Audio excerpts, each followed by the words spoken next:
Hi everyone, welcome back to latest episode of Precursive Perspective. It's Friday, the sun is finally starting to shine, and I look like either I'm a grime artist or a car thief. I'm not sure which, but there we go. Delighted to be joined by we've known each other a while now, right, Andy? Been probably like 10 years. So my work friend that I didn't meet on the internet, I think we actually met at a random members bar in times gone by. Andy Cater from Zendesk. How are you, sir? Very well. Nice to be joining you here today. Also, hoodied up. That's it. You're Yeah. you're more branding. I've got the three stripes. You've actually got some work branding, which is better.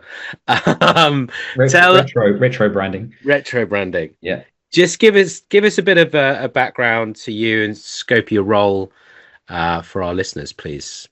Yeah, sure. So, Andy Cater, originally from Ultimate, which was acquired by Zendesk a couple of years ago. We build AI agent solutions focused on customer service and customer experience. So, yes, now at Zendesk, I'm running a team that is focused on building AI solutions for our customers across the customer service space, but we also work across employee experience as well.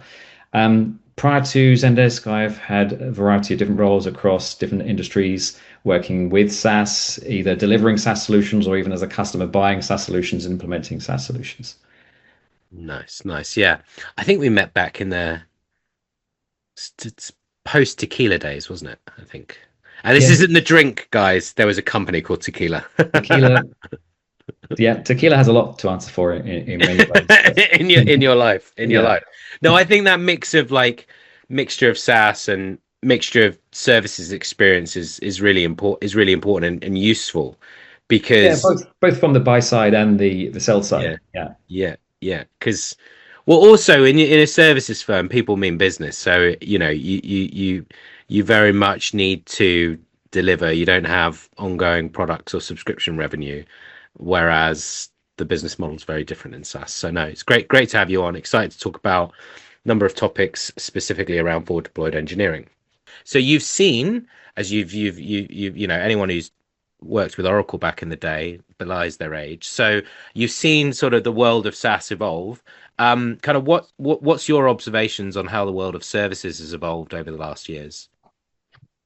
Um, well, yes, I've seen sort of really. I've seen the whole transition from on-prem into cloud. Although obviously some people are still working on-prem, but I remember many years ago, I was working for a firm and we implemented SAP, and that was quite an experience. There was a whole workforce came from Germany, and they basically just holed up in our office. In fact, we had to create a whole new space in the office for about 15, 20 people to come and live with us for nearly a year. Yeah, And the services back then was like very physical in that regard. People would come and bring machines and bring people and do yeah. stuff on site. So Go in that room at the back. yeah, very tangible experience. But since the world well, since we've moved to the cloud, I think it's quite striking how little the services model around SaaS has actually changed until recently. That is, Mm. and again, this is from my experience. And as you were saying, that experience of mine is based on both having sort of been on the service delivery side, but also as a buyer as well. So kind of both sides of the coin. Um, Whilst delivery methods have evolved, then we've moved to sort of more rapid and incremental approaches to focus on ROI and time to value. The types of services and those sales motions seem to sort of remain fairly stable. Mm. And in most parts, I guess that's because the SaaS model is also pretty stable. It's built around, in most cases, a rich user interface designed for humans to interact with, so they can get to their backend data sources, they use their business workflows, and those services have existed to serve the needs of the people that operate that software. And they're centered around a commercial model where time and effort are exchanged for cash. Now, automation and machine learning have started to slowly make an impact into those areas, and the advancements of LLMs and the technology used to power AI agents have really started to have a dramatic impact. So much so that you can almost argue that the world of SaaS, or the era of SaaS, is coming to an end of life in many ways, right? And what I mean by that is, historically, SaaS has been a system of record in most cases, and we're now moving from that system of record to systems of action. And those systems of actions are there to kind of do the work for you, whereas the system of record is more as a tool for a human being to interface with so they could to do the work. But as we move to an environment where the software starts to have agency and be able to make its own decisions and execute the work on behalf of the humans, the way in which we need to think about services around that evolves and changes, right? Uh, Mhm. Pricing models are also changing as well to reflect that, and they're moving towards more value-based outcomes as opposed to um, productivity outcomes for around a human, and simply sort of charging a license fee, for example, for Mhm. someone to have access to that platform. Yep. So all of these things coming together, I think, are starting to sort of evolve the way in which services and service delivery is adapting, and shifting to where it needs to be in regards to not sort of delivering software as a service, but more performance or productivity as a service. Yep. And those typical or traditional PS models don't naturally fit that. So vendors are starting to redesign these service offerings around more continuous value creation, and positioning these as sort of subscription-based offerings, to sort of generate consistent outcomes. But it also helps from a vendor perspective, manage predictability and recurring revenue streams. So in that Mhm. sense, it's sort of a win-win, hopefully, for both vendor and buyer. And Yeah, a couple of comments on kind of like what you're saying. I mean, I think services is very good at reinventing the wheel mhm, inside of SaaS companies, right? So kind of fundamentally, people when you buy software, you have to implement said software, and so there's this, you know, ongoing like navel gazing around how we should do that, how we should charge for it, should it be free, all of the above. Um, and then there's this interesting kind of like segmentation, I think, of customers and therefore what you can get from us as a vendor. So, like, and examples of that is like, oh, you're an SMB, so no, you won't get an implementation. You'll onboard yourself. mhm. And that SMB customer is going, what the fuck? Like, I'm just running my small business. Like, I probably need more help. So Yeah. you've kind of got this. I just think there's this like it's a very interesting place to be, but I think the sands are shifting beneath your feet much faster than they have done in the past. And good services leaders know that.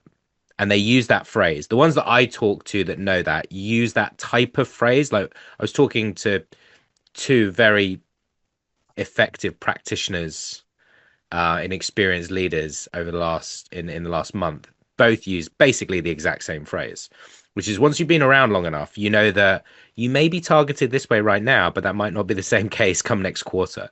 So you have to be fleet of foot.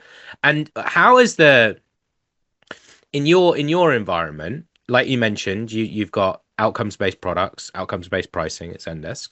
The market's really shifted from this kind of growth at all costs to like profitable growth mindset.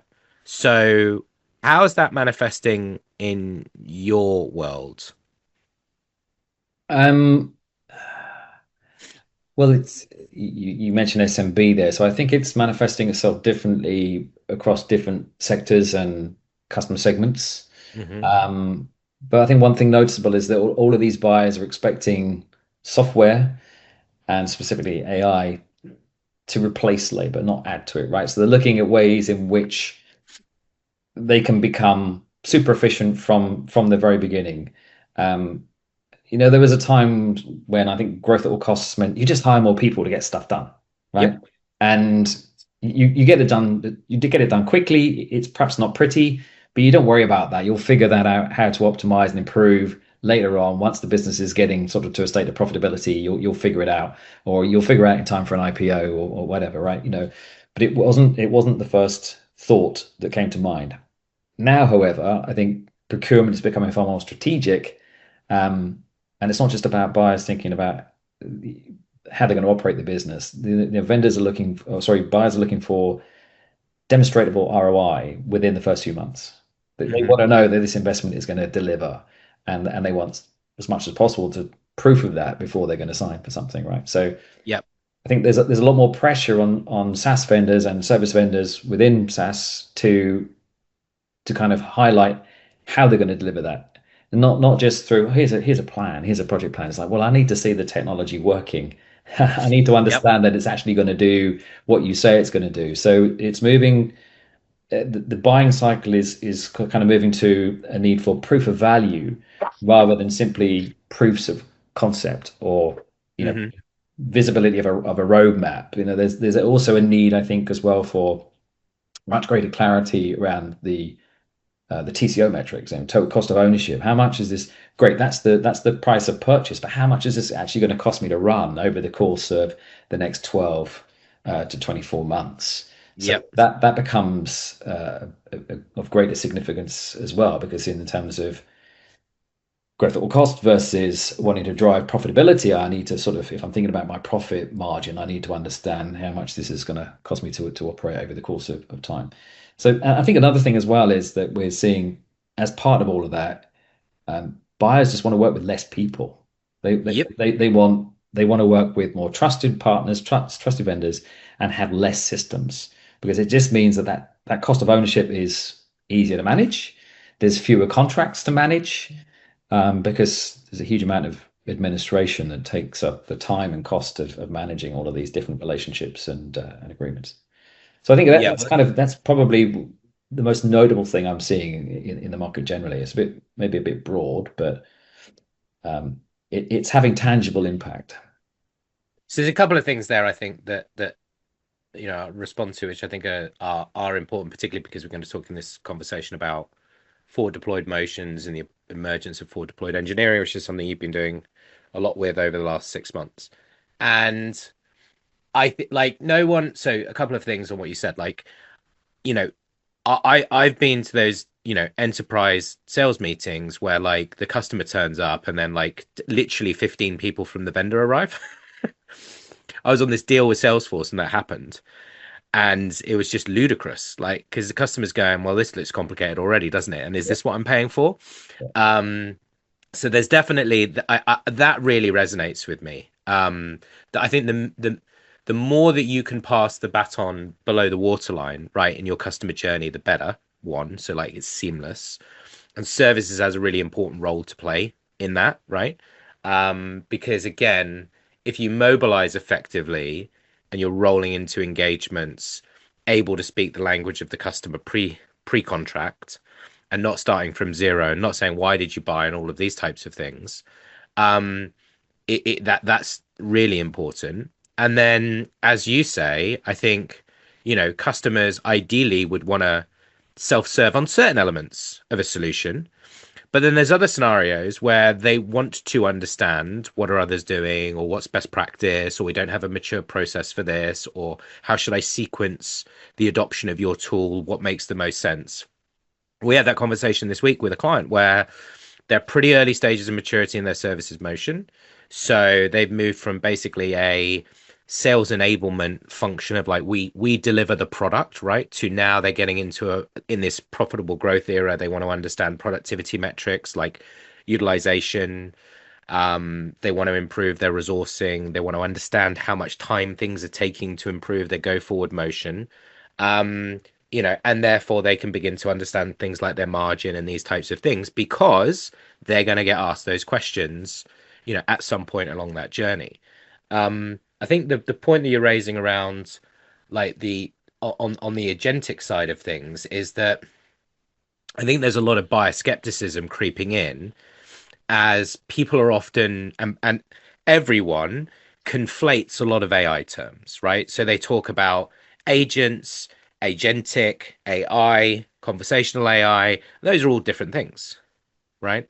And I'm not au fait in detail with all of them with the precise grammatical, technical terms on the differences between the two. But a lot of people are jumping or trying to jump to building agents, and then they find out they haven't got the underlying data, they haven't got the underlying process, and kind of the wheels come off. So I'm gonna let's move on to the forward deployed piece. So let's skip forward to that. So this is something I think that you and I have talked about a lot recently. We've been holding a lot of conversations on this in the Services Delivery Alliance, and there is a distinct lack of. It's quite interesting. There's a distinct lack of understanding, and there's a distinct lack of curiosity, which I find quite interesting. Um, so, I mean, what is FDE? What is forward deployed engineering? And what do most companies perceive as FDE from your perspective? Discuss. It's That's like an A-level exam question. it's kind of like the $1 million question, or they're not $1 million. It's not enough now, is it? The $64 million question, or Billion dollar question. $1 billion question? Yeah, Yeah. yeah. Yeah, I think ask 10 people what FDE is, and you'll probably get seven or eight different answers. Bingo. Yeah, 100%. I think most notably, though, the Palantir model is probably what people will reference. That's their initial perception. That's the sort of the genesis of it, I suppose, in some ways that people refer back to. Essentially, like Silicon Valley's answer to the A team in the form of elite troops that jump in with their laptops and their hoodies. If you can find them, maybe you can hire them. Uh, Yeah, yeah. Again, That's why I'm wearing a hoodie today to be a showing bit my age different. again there with the 18. But Yeah. yeah, but these FDE resources are becoming incredibly sought after. So um, I've seen some stats about the sort of the number of job ads that there are for these kind of individuals out there, and yeah, you're going to have deep pockets for these people because the demand is high.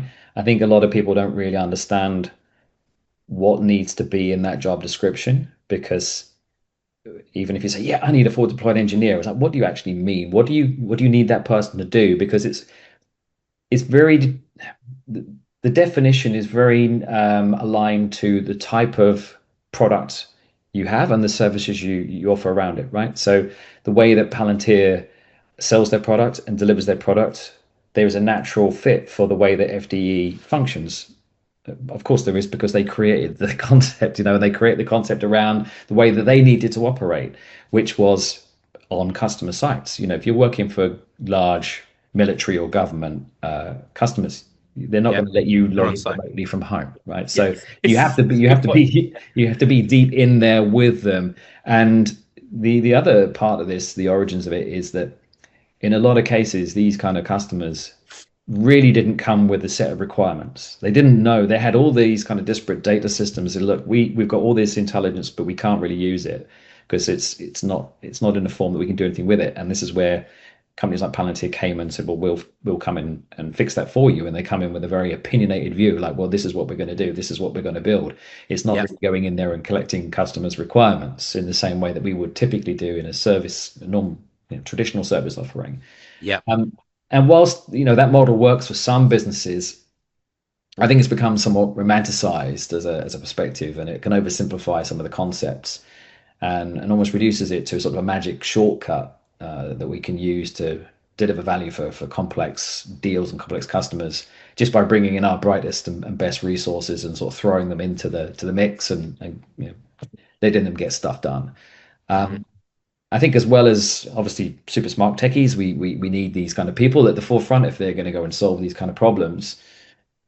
The kind of perception is built around a strategic delivery motion that's really laser focused on how we prove the technology works and sort of taking, I think that opinionated view is something that we have to have in that sense, right? We can't always just take requirements from customers because as we know, customers a lot of the time don't really understand what they want in the first place, right? So, and you factor that in with new technology that can do some pretty amazing things.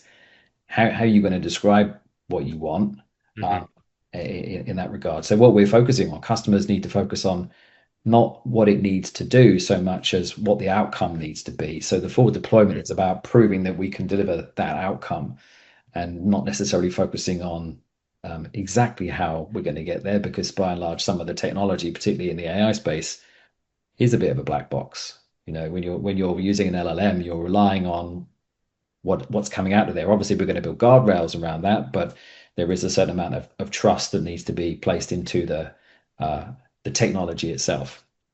So I think companies are sort of starting to try and explore what FDE means Yeah. and the different flavors around that. And as you and I have talked about as well, like I'm personally in favor of dropping the engineering element of that because I think forward deployed engineering is one avenue of forward deployment, Yeah. and there are other flavors of forward deployment. And in that sense, I think companies are starting to explore around what forward deployment can mean. Um, forward deploying resources ahead of signature, forward deploying resources into other parts of the business to get them to do different things that they may not necessarily do. Yep. The premise of all of this though is about, and this is what I talk to my team about, don't worry about the job title so much. What we are here to do is prove value, right? That's what we're proving value. We may be proving value ahead of signature. We may be coming into a customer account to resuscitate if they're not seeing the value that they signed up for. They're not getting that ROI that they were sold. Then Yep. maybe we have to come and we have to drop the troops back in there to prove value again, right? And I think I saw in a recent LinkedIn post of yours, someone had commented Oh on it, God. and they no, they described it as adoption assurance. Yeah. I, I thought that was great. I thought that was a really They neat nailed it. way of Yeah. summarizing sort of what forward deployment is really all about, in my mind at least. And this is the sort of way we're approaching it. Yeah. I'm a lover of language. That sounds really, really like I read a lot of Baudelaire poetry, but I think it's really interesting, right? Everyone talks about value and ROI and outcomes. If something that's underappreciated is, let's say you sell a product into the FMCG industry and you go and talk to the head of buying at 10 different companies. They will use some common language, but I guarantee you, if you ask them what their targets are, like what they are personally targeted on, it'll be different. Now, we're on a professional services podcast, right? Services leaders, you would think, are all targeted on the same thing: revenue, margin, yeah, bookings. They're not.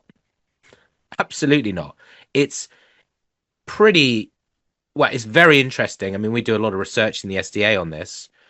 We surveyed 120 companies. Everyone's got different targets. Everyone's targeted on different things because it depends on the company, the category, the stage of maturity, right? If you're early stage, no one gives a shit about utilization. They care about launch times and CSAT as an example. So I think there's this whole narrative around we go in and we sell outcomes. It's like if your customers can't articulate what they're on the hook for, how they're targeted, how their boss is targeted, how they make money in their business, how it runs, right? Then it's very difficult to build something that meets that demand if they don't know what that demand is. And so you kind of have this inherent, like, what do you want to achieve? What are your challenges? Like, you know, rabbit in headlights. So to your point, forward deployed is very much lends itself to having a point of view and understanding the complex problems that you solve and going in and teaching customers about those problems because they know that they have those problems and therefore it's not a pitch. You just really know what the fuck you're talking about. Right now, the other thing about it is like you mentioned Palantir, like as a business, one has should go and research where some of these things are originating, right? Like you mentioned, a large proportion of their business is, for example, in the government and the defense industry, right? And they are solving highly complex, highly important problems for their customers that result in like saving lives, battlefield performance, things of this ilk, all anchored around their platform and data. Now, if you're selling an expense platform into the SMB, right, you don't need a forward deployed motion. You need to build a bigger mousetrap because you're going to be potentially offering a free trial and people can just come in and download your app and use it to book their expenses, right? So, so there's this. I think it's really important that when there are these trends in the market, one should do one's research. Now, I'm fortunate in that I can see these, you see these things, and then I can go and talk to lots of different companies and go, how are you interpreting it? How are you interpreting it? How are you interpreting it? And what's fascinating is everyone's interpreting it different ways. To your point, the ones that I think understand it, and you do, is it's less about, is it this role? Are we hiring forward deployed engineers and parachuting them into client accounts and winning enterprise deals as a result? Or is it a mindset about how we get in with clients and get on the side of the desk with them and work with them on solving the most important problems? Because customers, I've never met a customer who in a meeting goes, oh, yeah, we've got ROI. They say that in a churn meeting. We didn't get ROI. What they usually say is, yeah, your software works and people love it. That's what they usually say because that's how we talk in the real world. Now, there's this plethora now of AI vendors selling the promised land, interfacing with buyers who've been kind of burned by a bunch of software projects that have gone wrong over their careers. So, why do you think this kind of like there's a bit of a trust crisis is maybe a strong term, but there's definitely a trust issue in the world of AI, and that's accelerated the need for forward deployed engagements, I suppose. Yeah, yeah, sure, for sure. Before I move on to that, though, just a quick comment on what we were talking about there. I think the perspective on FD really depends on where you're coming from. If you're a pure play services provider, your approach is going to be very, very different, right?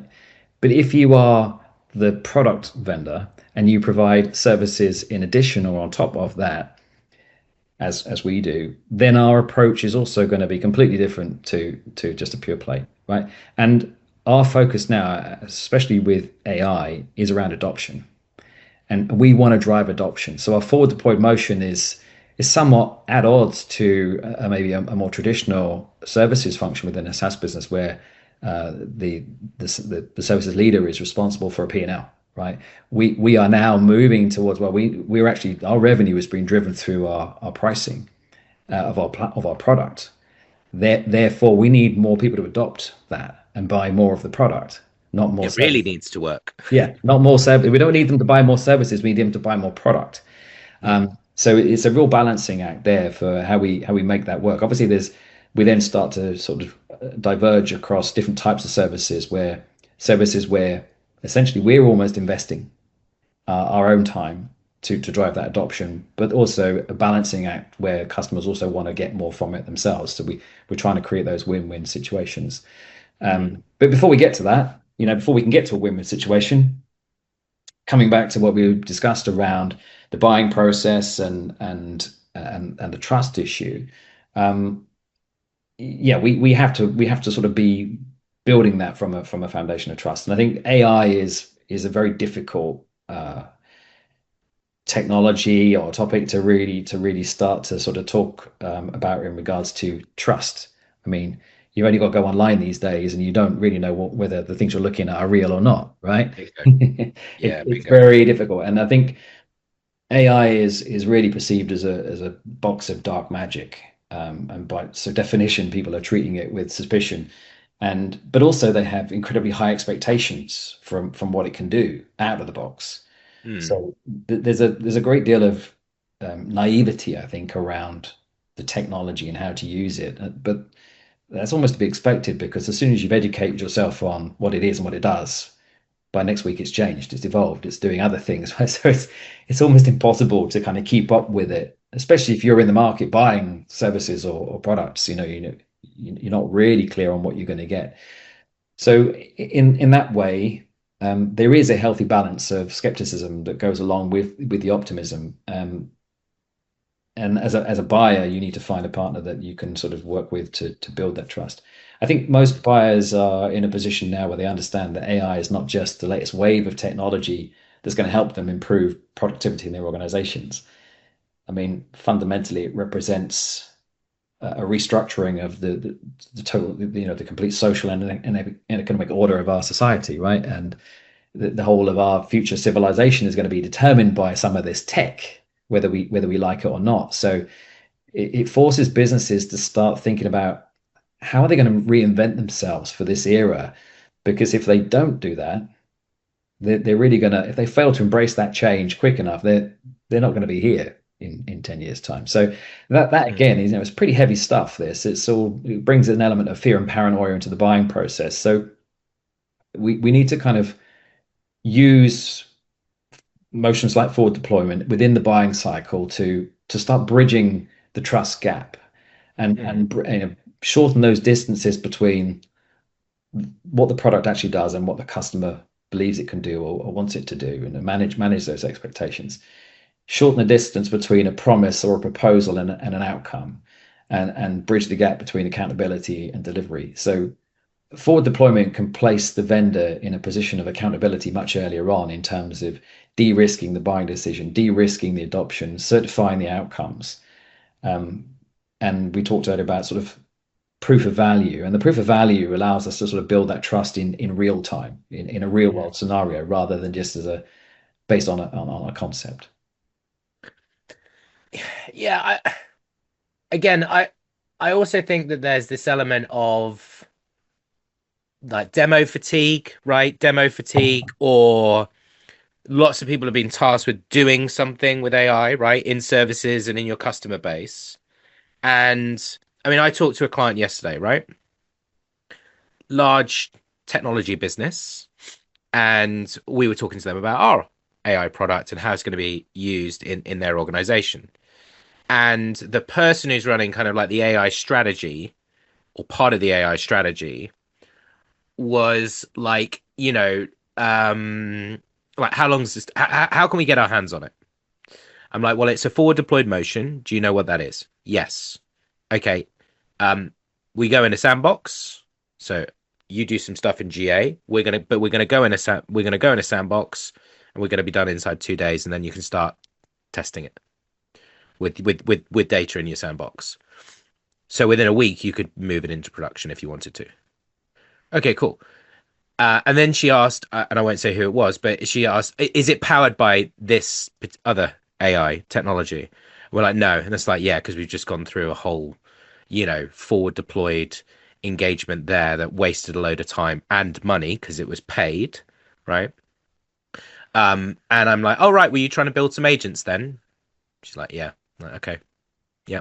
So you've gone to the moonshot, right? Versus the like what are the quick wins that we can have. We just ran a survey of SDA members, right, which you're in. So across 50 companies, 60% have seen an improvement in productivity from AI, but only 35% said that they had seen improved output and quality of work, and only 25% were seeing faster delivery, right? So there's this romance and reality of this, right? And I think again, coming back to this, it's a mindset shift. It's like how, like you use the word prove. It's like how can we get this stuff in our customers' hands and using it and going, yep, let's go, right? And so, does your product lend itself even to that, right? Because it may well do, and actually, really, what you're doing is reshaping a services motion and a pre-sales motion, right, that can deliver more of that where appropriate. Some companies, like where it's like, oh, well, your competitor over here is going to put this in production for us in the next 3 weeks. And some vendors will go, well, we're not going to do that, right? Because they know that their product is clunky and not easy to use despite what they're marketing to it. So they're not going to go down that route. Um, so I think moving on to kind of more about what you guys are doing at your organization at Zendesk. I think before we do that, can Yeah, I yeah, just go comment on for it. that so briefly? So one thing that I think is interesting is that when you're a startup and you're just standing out there, you have very much a product-led growth mentality, right? Yep. You need the product to do everything because you haven't got a big sales team, you haven't got a big services team, so the product has to be really intuitive to be able to go and sell it. And generally, you're probably not going to go and sell to enterprise first. You're going to sell to SMB or smaller businesses. And as we said earlier, they don't have big tech teams to go and sort of onboard new technology. So it has to be intuitive enough to sell to that audience. As the startup grows and the product becomes more complex, we start to uh, moved and consciously or otherwise into a sort of sales-led motion, sales-led growth. And then we've got a product which is morphing into different modules and different components. And Hmm. sometimes these things don't really talk together or work together in a way that we could just give it to a customer without Hmm. having to handhold them through that journey. And I Yep. think where we are now with AI and not necessarily forward deployment, but forward deployment does contribute to that in a way by sort of identifying product gaps and helping close those gaps. But I think certainly SaaS vendors are recognizing the need to sort of move back towards more product-led growth initiatives Hmm. to really help customers adopt the technology much easier rather than relying on large service teams to go and implement, and or big sales teams to go and sell this stuff. Yep.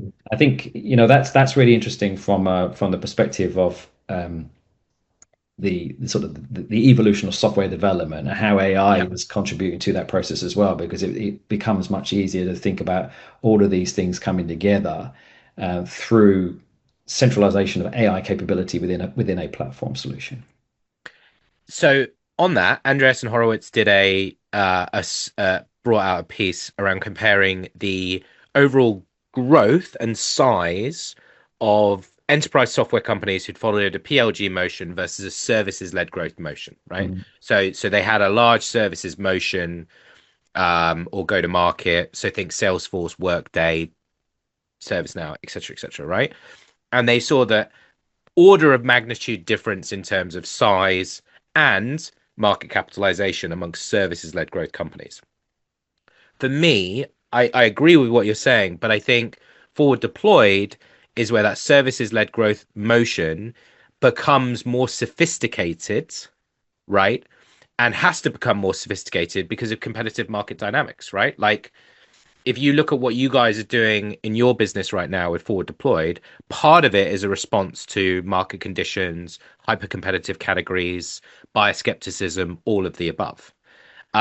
So I think yeah, I think the mindset of the we want our product to drive the growth and the retention of our business because it's ultimately the thing that the people are buying and wanting to get value out of. But I think forward deployed will be the mechanism by which you can mobilize much more quickly than in the past, right? Or you will need to. So I'd love to get your take on what you see as the core tenets of forward deployed motions and what that should be in reality. Yeah, there are many, and I think we're continuing to learn and expose many tenants. But I would just say from the last few months of exploring forward deployment as a motion and how we're using it, some of the key ones I'll talk through today are the ones that sort of stand out for me. So, firstly, we've talked a lot about proving value, and one of the core tenets of forward deployment in our world, at least, is around proving value in a production setting. So, it's not just about proving concepts, it's proving value, and it's about doing rather than showing or explaining.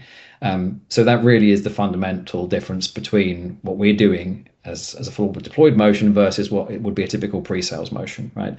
So it's about showing outcomes in live environments, delivering something that's tangible and of value rather than just a concept or a promise. In doing that, though, we obviously don't want to kind of take on too much. We want to be able to deliver something and prove value in a short amount of time. So we're focusing on sort of discrete pieces of work and essentially piloting a number of well-defined small use cases, driving value through an incremental process.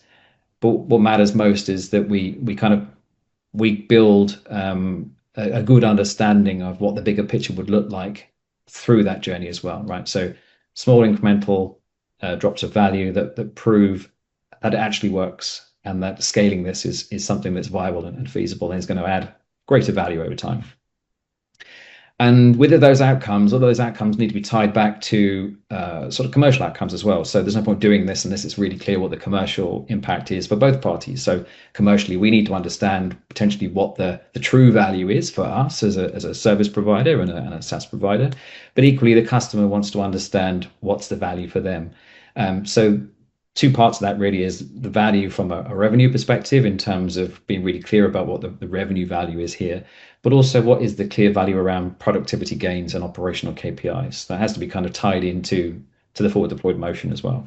And it's important that you set off on that journey with the success criteria in mind, right? It's not Yeah. sort of something you work out as you go. It's something you should be very clear on what you're trying to achieve from the beginning. Obviously, that may change over time as other things are exposed, but there should be a very clear setting around success and the definition of success from the start. And something else we've talked about a lot is trust. So building that trust is a key part of the process and the journey. We want to make sure that we are working in a very collaborative way, because that's really how trust is built. Not going off and doing something, hiding away, and then coming back and saying, "Ta-da, here it is." It's more like, well, no, we're gonna get dirty here. We're going to show you exactly how it works, right? And you're going to get some exposure to that. And depending on obviously what the technology is or the solution that we're building, we want to be able to use the experience to enable the customer as well, so they can really understand it. And it's through that understanding and that shared experience that we can start to build that trust.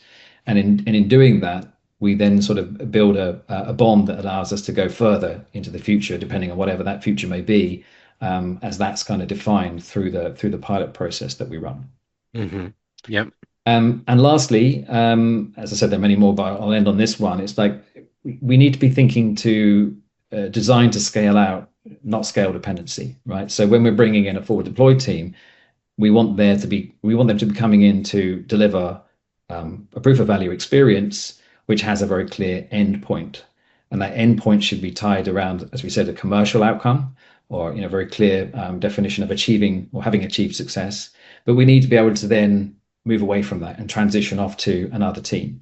And one of the other things we should also be doing as well, in order to sort of try and remove that dependency as much as possible, is codifying as we go.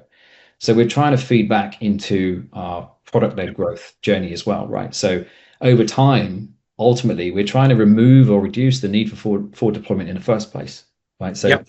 there's a goal here which is around, on each individual engagement, we need to be understanding how we kind of scale out and not build dependency on that particular engagement. But then more broadly, in terms of the forward deployed motion, we need to become less dependent on forward deployment to close deals and prove value. So we need to find other ways of doing that, ideally through the product itself.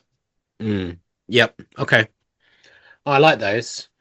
Um, I think that there's a lot of there's a lot of conversations around like value and how we prove value, and value can be a very obtuse word, right? In the world of SaaS and software, um, which we touched on earlier in the show. But I think there's this. It's the world is moving from like show and tell to prove and move, put simply, right? So I think, like we said, We like trademarked that. Is that your new that's my new thing. Yeah, yeah, new I sent thing? it to Dave Kellogg, and he said I love that. So I love it when too. Dave Kellogg says it, then it becomes a part of my language. So, um, but yeah, I think I think that is like, if you're kind of trying to crystallize exactly what you said, it's all about that. It's proof of value is evidence, right? You're actually providing evidence that you can do what you say you can do, and the customer has validated that.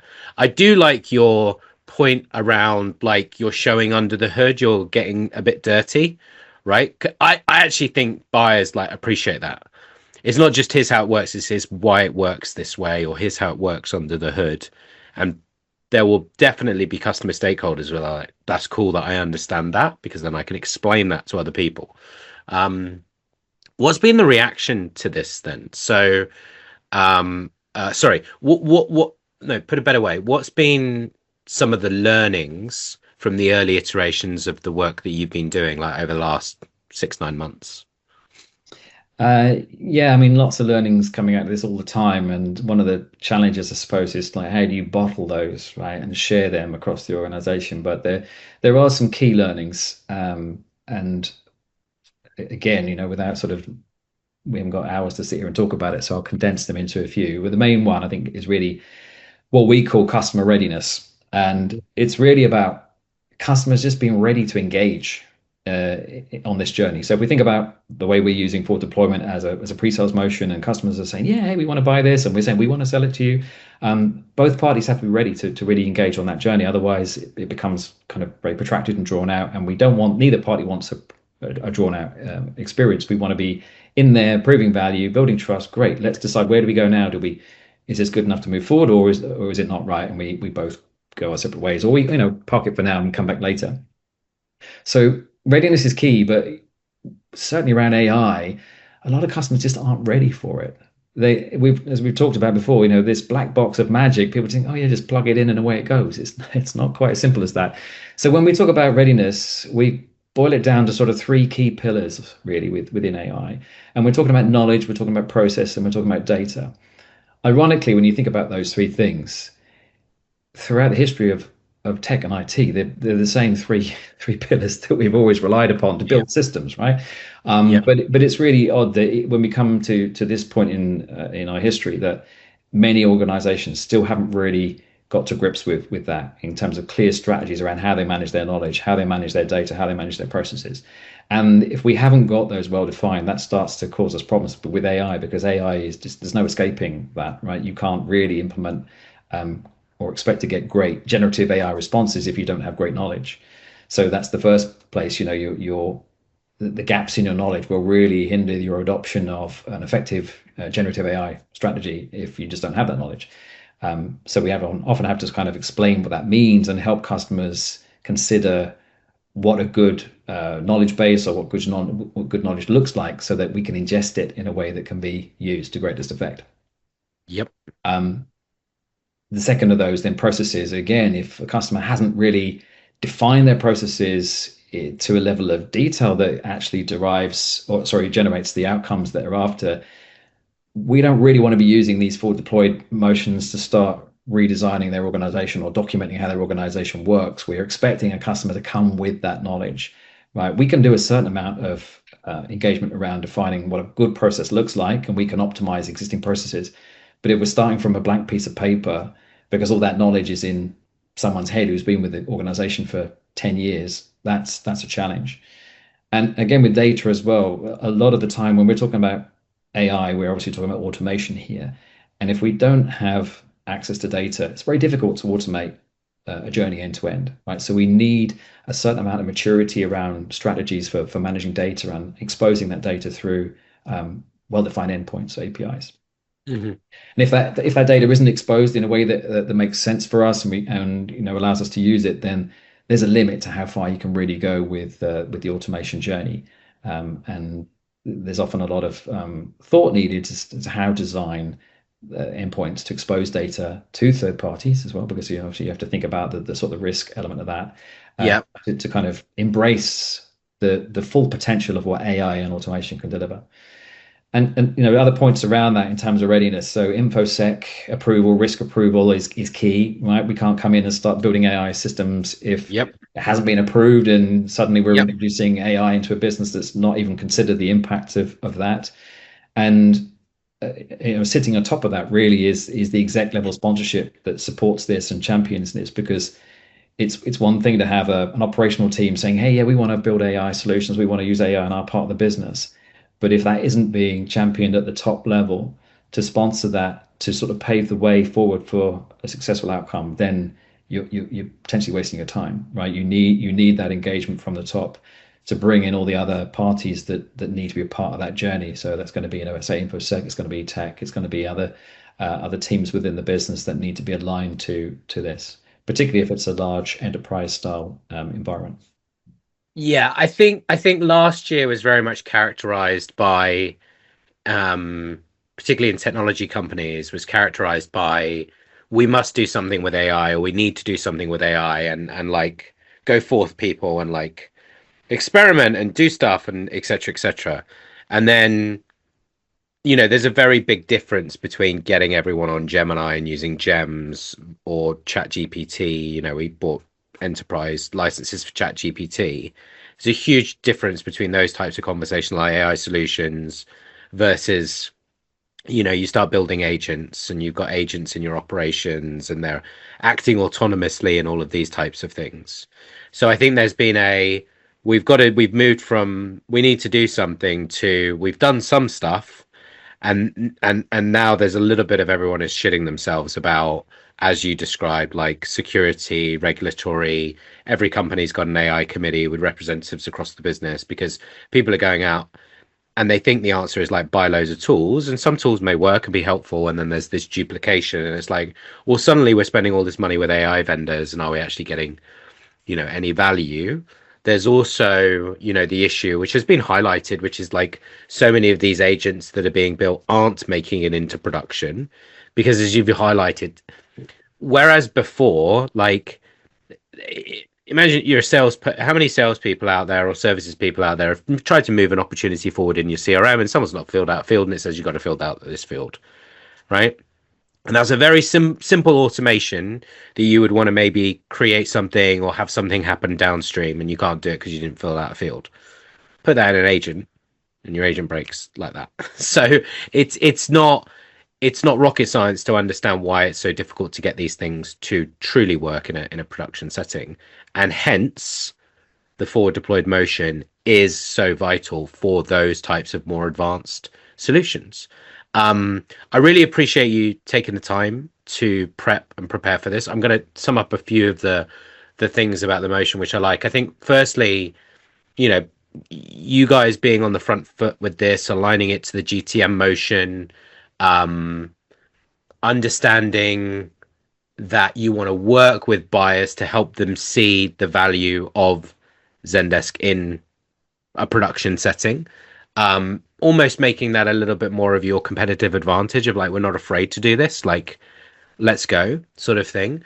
Um, I think the commentary that you made across this around the difference between more of an engineering centric Palantir-esque motion, right, which is engineers on the side of the desk with the customer building solutions, ideally not hugely custom solutions that aren't repeatable, is and it's okay for that to be very different to your motion, which is much more forward deployed solutions, which arguably is more services centric, but I would say with an advanced consultative layer and AI expertise built in. Like, you couldn't, a more standard services individual would not be able to do it. Yours is very much the A team that has been undertaking this, which I think again is, there's a talent component to this and limiter to this. So yeah, really appreciate it, dude. Thank you very much indeed for coming on. Did you enjoy it? Yeah, I think it's a really interesting topic. It's still in its infancy in many ways. I mean, I know we Yeah. talked there about the goal of forward deployment is to eliminate forward deployment in some regards, right? I think that's often the case. Right now, forward deployment has a place that is much needed as we go into this new world, this new era of AI. I mean, it's not that new, but obviously the way that Mm, companies are now deploying it, we need this motion. But mm, over time, we can start to see how the evolution of more product-led growth initiatives will start to erode that need. But I still think the one thing that comes out of this still is forward deployment. Really, we discussed before about it being sort of an assurance process, yeah. building assurance that this solution is going to work. And Yeah. around that, we're building uh, a good understanding of the customer's needs. The customer's getting a good understanding of how our product works. We're building trust through that process. But I think that foundationally, forward deployment is really about um, building strong partnerships between customers and vendors as we move into new territory, right? Because the reality is we're both figuring this out to some extent as we go, right? Mm, The tools that we're building ourselves are new, and we want to understand how they're working in production environments. We yep. also want to use that exposure and those insights to inform our future roadmap. But equally, customers are desperately keen to take advantage of this technology as well. So the only way that this really works is if we do this in partnership, and there's mutual benefits there for obviously the initial engagement, but ongoing as well to retain that partnership, so Mm, that we can both benefit from the continuous learning and experience we get through sort of the exploitation of the technology. no, get it. Cool, man. Well, thank you. Enjoy the rest of your Friday and your weekend. Thanks for coming on the show, and I'll talk to you soon. Thank you very much. See you soon. Cheers.